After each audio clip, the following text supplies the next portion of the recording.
dark side being MMA as opposed to boxing. But yeah, no, I think I've got big goals with what I want to do for kickboxing and in kickboxing. So I think just to be the person and the fighter that I want to be, MMA is going to have to be MMA's the goal, you know, the next step of that goal. There'll be some boxing, you know, involved in there as well. And because I think for me, it's about, you know, not necessarily focused on making millions of dollars, not necessarily focused on trying to become famous or anything. It's just, for me, and it was a word that I've been using a lot the past couple of weeks is mastery, especially after seeing Jiri, I can't pronounce it, is it Prahachya? The last name of I'm not even going to try. Yeah. Because the same thing, like my number one fear when I run these things is butchering someone's name. Yeah. I'll either do exactly what you say, Yuri, that's it, we know who we're talking about, or I'll try to find a nickname or something like that, but that's probably my worst concern. But yeah, I know who you're talking about. Okay, cool.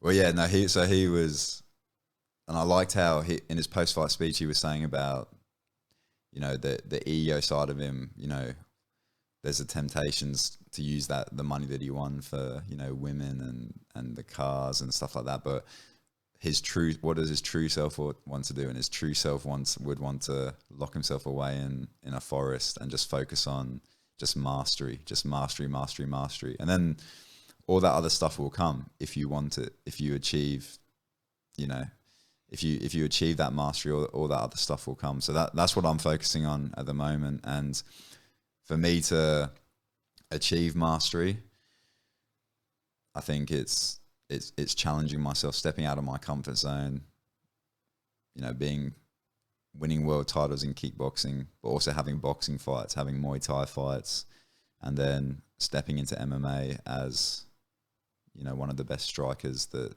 the sport's ever seen. I guess though, like obviously talking about the timeline as well. So you said you started at 20, you're now 26.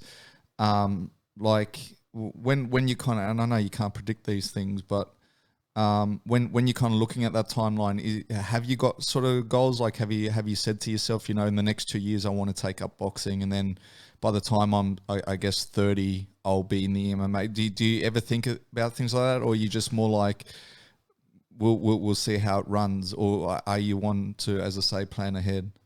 Yeah, I do plan ahead. I remember a few years ago I wrote some goals down for the kickboxing in terms of ages of what I wanted to be, and I've just done all those things a lot earlier than I thought I would, and so I haven't put times down and dates down for the other things. I think I know what I like to do is I just sort of push myself every day and do as much work as I possibly can towards things. I feel like I'm good at doing that. And obviously I need to, you know, spark the ignition a little bit more with some things.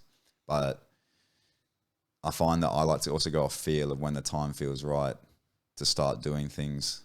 I think like this year, I really want to just pick up how much I'm fighting and just be really as active as much as possible. And that because that feels right for this time, as opposed to trying to, you know, maybe a few years ago when I was still learning, I needed to take a little bit of time between fights and learn.